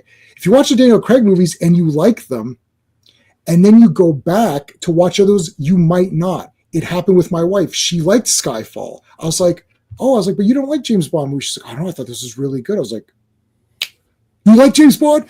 Boom, we're in. It's like, hate it. We watched like 4 or 5. She's like, I'm done with James Bond. I'm like, yep. So it just shows you, it's like, it's a well-crafted movie, but it's not James Bond because after watching a couple of Daniel Craig's that she really liked, she tried any other one of them. She's like, show me one of each guy's thing. Nope, none of them. Wow. What's interesting is that where is it? Yeah, after a James Bond film, I always feel good. I'm like, oh, that was great fun. I love that line. That was so funny. That set piece was great. She was hot. You know, blah blah. This was great time. After the Daniel Craig movies, I'm going to say why am I alive? Spectre. Yeah. First half is the best Daniel Craig like hour of any movies. I agree with that. I'll agree with that. 100%. Yes. Yeah. I was like, this is finally, he's got it. He's finally got it. He's figured it out. And then he's in the desert waiting for something with Leah Sado, and I'm like, that's her. Did I miss something? I literally thought I'd been drugged and violated, and I had lost time. Yeah, and then he's like drunk, and then he's like talking to the mouse or whatever, and he's like, huge, whatever, and you're like, what the fuck? This is boring. Come on. I literally thought Punch he was something. going to talk to a plant like Mark Wahlberg did in The Happening. Okay? At the end, he's walking around, and there's like dot matrix printouts of people's faces. I'm like, okay, wait a minute. I've definitely seen better layers, and I know people made fun of that ice castle in Die Another Day, which I thought was. I thought it was awesome. It was a real thing. It was awesome. They actually built. They built. Yeah. So, anyways, like, oh, that's kind of. But like, there's pieces of paper print. It's literally dot matrix printer. It's like, oh, this one didn't print properly. Shit, we better reprint it again. I'm like, what is? I can't remember if that was Inspector or from the movie after. But there's like these page. I'm like, what is going on here? Why is it so cheap? And then Blofeld's the brother. It's like, oh, my mom and dad liked you more. I'm like, this is Austin Powers. Like you. It was Austin Powers. Yeah, that was the thing. You turned it into like a joke.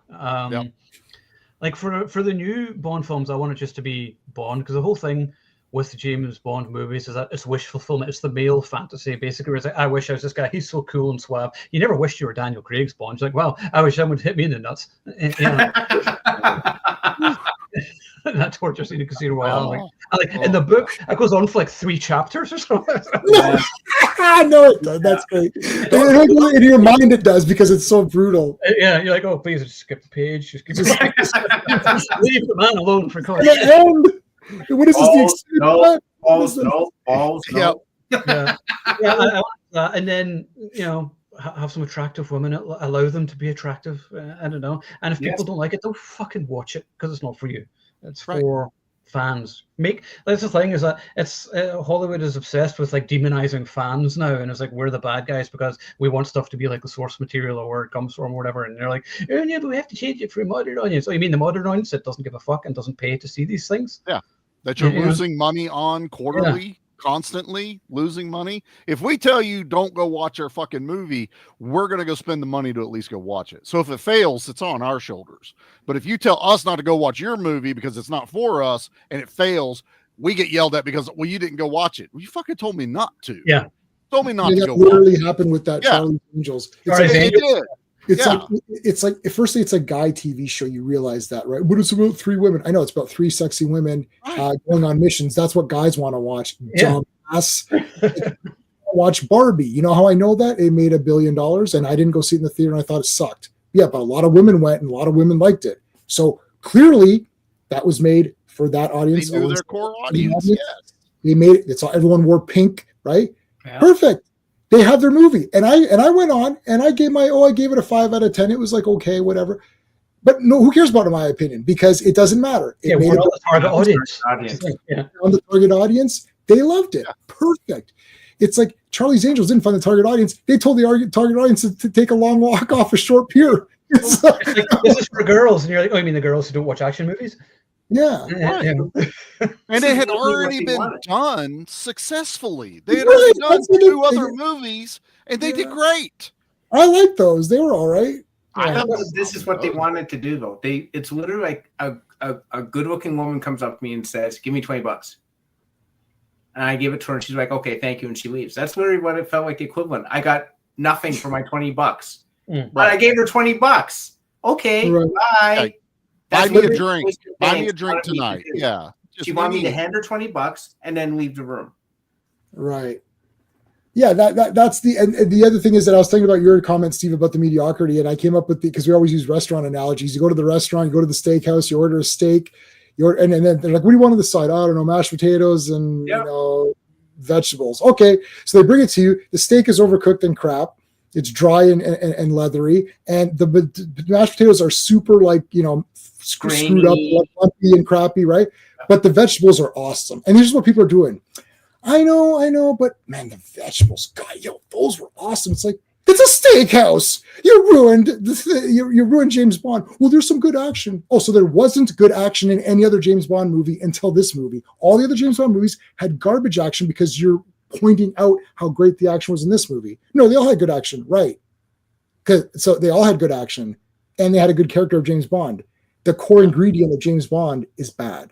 So this whole movie is bad. Good action. People remember effects? When did that stop? I think effects stopped mattering just after Jurassic Park.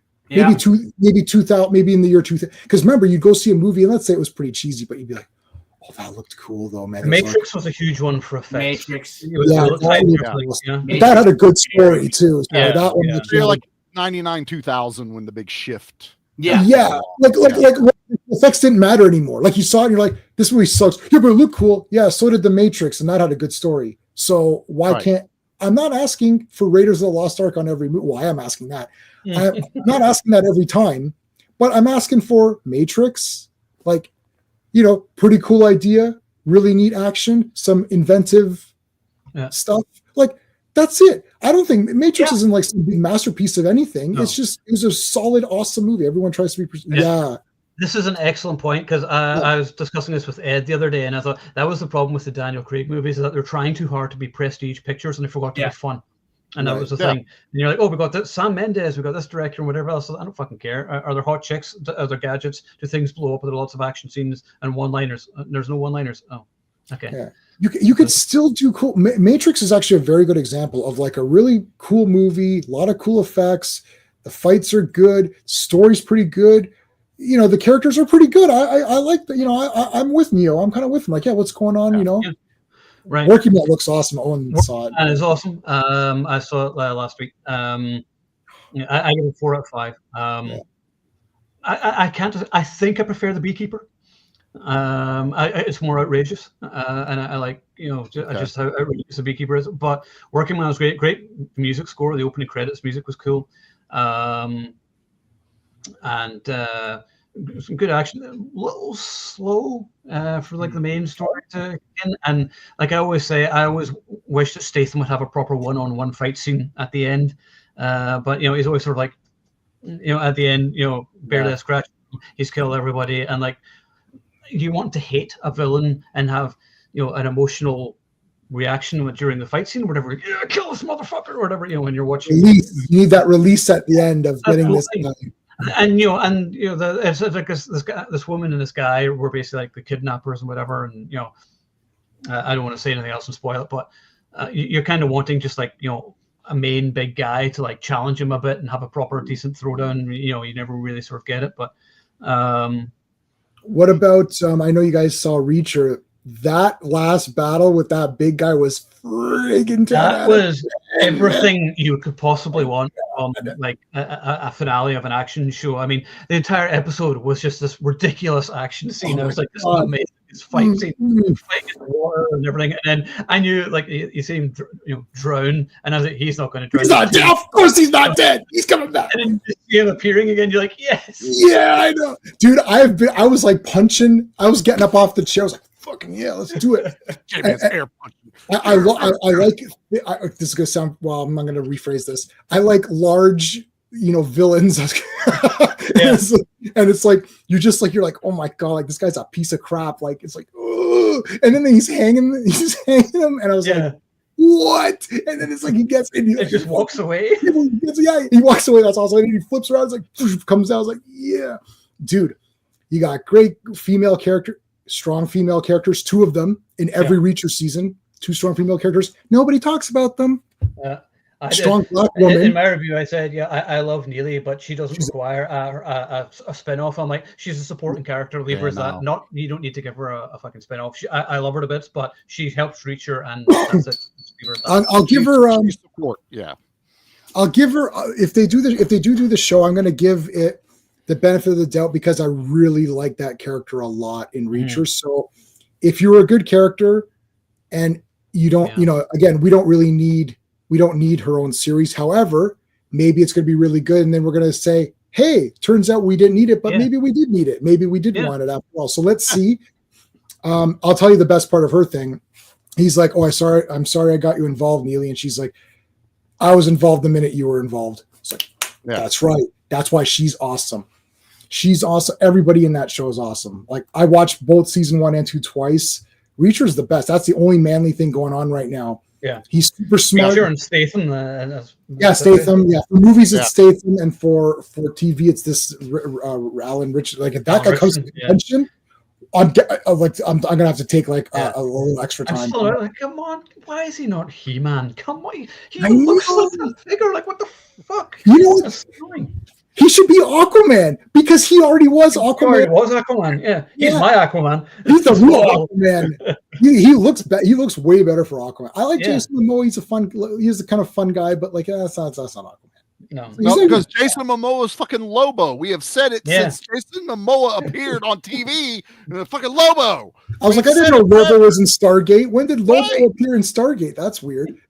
No, that's not. We had Baywatch too early on when he was younger. Like Lobo's in Baywatch. God, really? I'm pretty sure he was one of the younger ones in Baywatch, but I don't know. Reacher, man. He was in Baywatch Hawaii. That's what it was. The Counterattack. Oh, I don't think I see. Oh, I think I remember the trailer to that. I think it looked pretty cool, actually. I haven't actually watched it yet. Statham's awesome. Favorite modern action star. Wish Rock knew it. Yeah, I know. He's dead. He's done. Yeah, The Rock stopped being good a long time ago. He just sold out for. He's Disney-fied, and I don't think he'll ever recover. He's trying to get his villain era back in wrestling now, but we're never going to get that entry-level Rock. Yeah, like Walking Tall, Faster, Rundown, those were good. Faster's awesome. Even the first, the Fast Five, the fifth Fast and Furious movie, he was badass in that one. Yeah, and then he just kept getting pussified as it went on. I'm just like, I'm done with The Rock.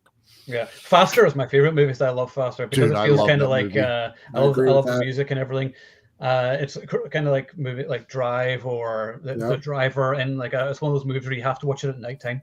There's certain movies you have to watch at nighttime to get the full effect, to get into the atmosphere. I was like, I can't watch this during the day. It has to be dark. It's dark in feel. It's gritty, and he's not a good guy in that movie, and you're just I fucking love it.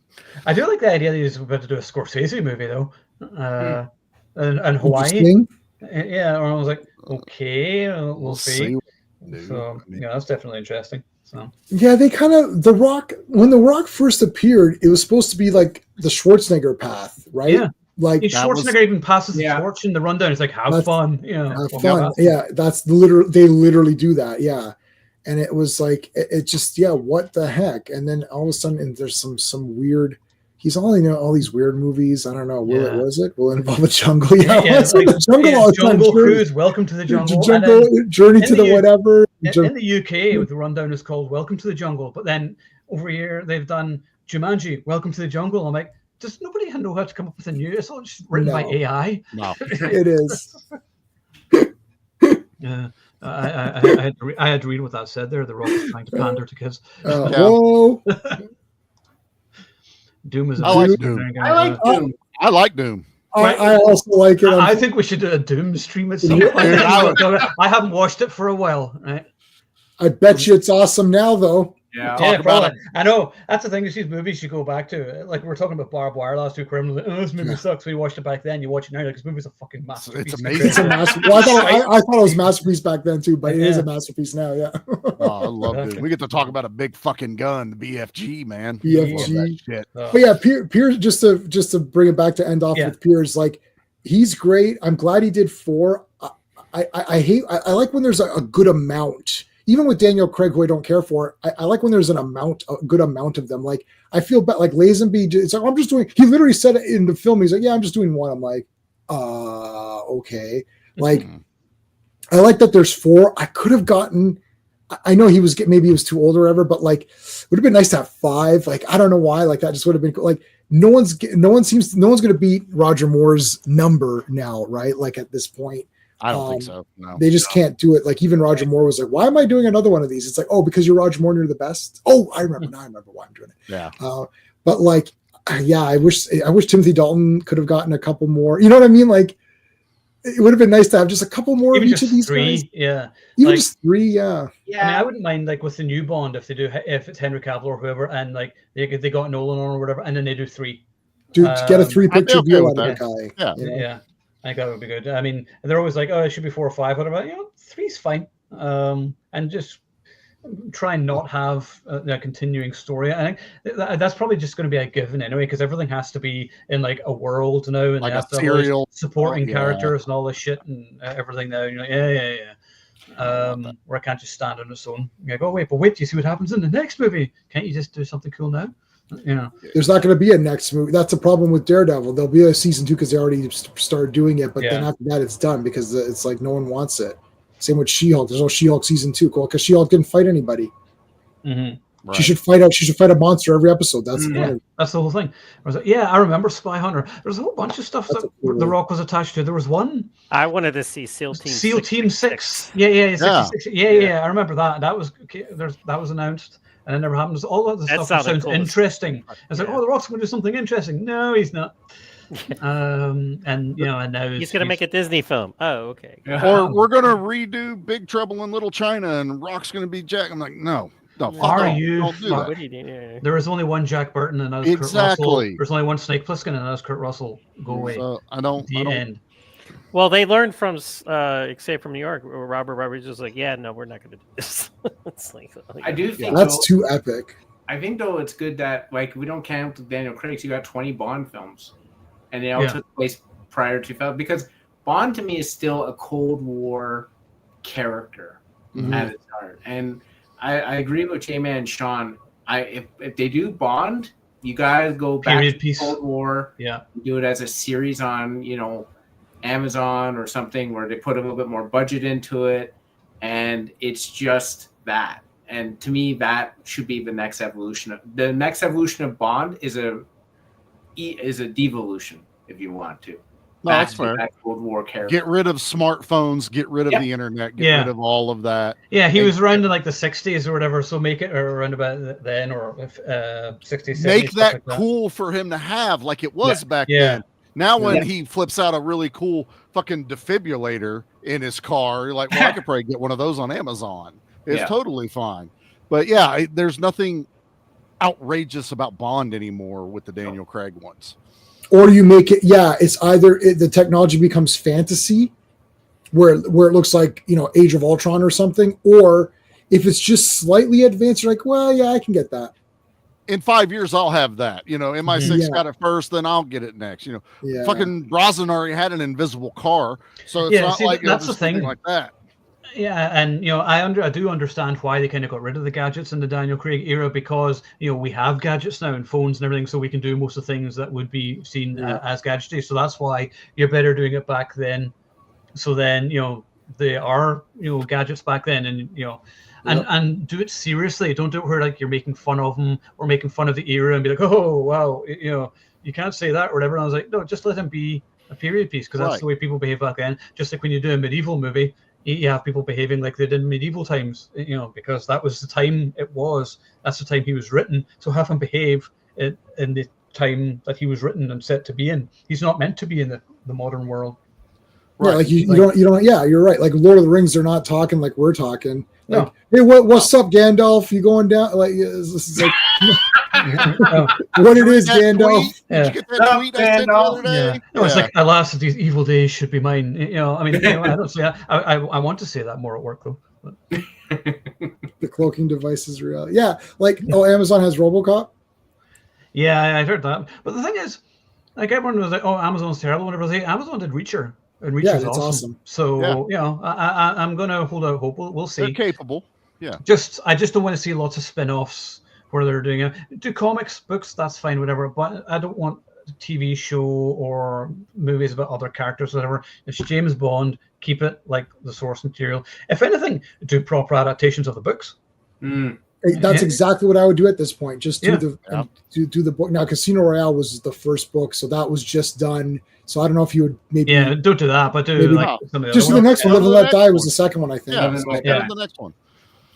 And do Moon But that Knight. one's going to be problematic because there's going to be race car drivers in it, and they're going to be like, "Oh no, we can't have this in there." And then there's going to be a, different skin color villain, and they're going to be, "Oh, this is a stereotype," and you're going to be like, "Okay, well, whatever. It's voodoo magic. Like, let them have it." Like, I don't think I don't know what they're going to do. No, it's going to suck. What's today? April 2nd. Write it down. It'll be trash. Reacher got lucky. I don't know what happened. We got lucky. Someone slipped that by Amazon. They didn't. I don't know how that happened. That got slipped by. It'll suck. April 2nd, 9:40 p.m. J-Man saying 2025. It'll be trash. This is the way. Yeah. How are they going to do any of the books? They can't do any of them. No, I know. That's the thing, because it's from the time period. And everyone's butthurt about everything these days. You're just like, why fucking bother? So I'm offended by that. As I always say, being offended is not a skill. Nobody fucking cares if they're offended. I'm offended. Okay, good. I got this idea. How about you fuck off? How's that sound? Yeah. All right. So for those who weren't there at the beginning, so there's no stream next week, but we'll be back the week after. Next week I have a screening downtown, so I'll be at that. The week after, we're finally going to discuss Abraxas, Guardian of the Universe, which we've been wanting to do for ages. So we're going to do that. And then the week after, we'll do In Hell, Van Damage. There's Abraxas. There, nice. Yes. So looking forward to talking. I've watched that for a couple of years. We'll do In Hell, and then I'll think of something else. I think we should do Beekeeper versus a Working Man once you guys have seen a Working Man. Okay. That's tough. I can already tell that's tough. I know it's going to be, but it should be tough though, and that's the thing. It should be tough. More interesting, but we'll do License to Kill versus Little Big Daylights as well. So a non-Pierce Brosnan Bond film. Yeah. So comment here. Where's this? Gotta have a backbone and a heart. Exactly. Yep. Alrighty. So anybody got anything cool coming up this week? Let's see. We're releasing our Equalizer 2000. So that will be coming out Saturday. We'll do a bit of a tribute at the beginning of that. I still just can't believe we recorded that and he passed away like 2 days later. It's numbing seeing our heroes die, man. Yeah. I hate that whenever we're at that age now where you're just seeing everyone drop. You're like, no. Yeah. I'm not middle-aged. I'm still young. But what I kind of like though is when you listen to it, I like that we recorded it not knowing anything. So we are super energetic, loving the movie, and even at the end we're talking like we want like Richard Norton action figures and shit like that. So it's a great episode. We got it on the B Action that'll be out this Saturday. Yeah. Have you changed it?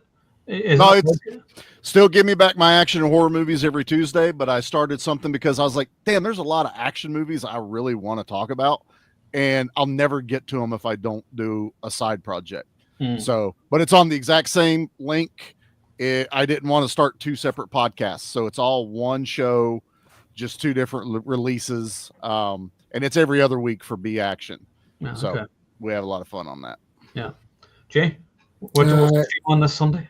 This Sunday is 40 years of He-Man and She-Ra, The Secret of the Sword. I just watched it last night again. It's so awesome. Oh, I watched that. I watched that last year. The only problem is I watched it when I had COVID, and that's just what I associate watching it, is feeling ill. Oh no! He-Man is my go-to thing whenever I feel ill. I remember I had the flu a few years ago. Ed wasn't here. I think he was back in Scotland, and I got the flu for like 2 weeks or something. It was horrendous. And I remember all He-Man episodes were on YouTube, and He-Man looked after me, and my diet of Subway. And that was I had a turkey breast, and I'm watching He-Man. So yeah, that's my real comfort food, is watching He-Man. Oh yeah, so that's that. And then This Monday is the final episode of the Legion live stream, and then we're doing Transformers Super God Master Force, second last episode of that. It's a great name. When did Japan take over the full Transformer? Yeah, can't tell at all. When it was called Super God Master Force. Super fun happy slide. It's a great series, man. Like Black Zarek is an awesome villain. Anyway. And it's a robot, so you can say he's black. Anyway, so yeah, we're doing that, and then we're doing Iron Fist in a couple weeks. We're gonna do the Iron Fist comics that first run, which is awesome. It's a good Danny Rand. Oh man, it's literally just Game of Death. It's like he literally finds the guy's place, and it's a tower, and then Iron Fist just goes through every level to get to the top guy and fights a different thing every level till he gets to the top. That's the first 15 issues of Marvel Premiere or whatever it is, where it was Marvel Premiere 15 to like 30 or whatever. I don't know what the numbers are, but yeah, it's just action. And then I watched a Netflix show. I'm like, what is this? This isn't what I read. Anyway, there you go. Alrighty, well, wrap it up. So remember, no show next week. So if you show up next week, we won't be here. But we'll be there the week after for Abraxas, so join us for that.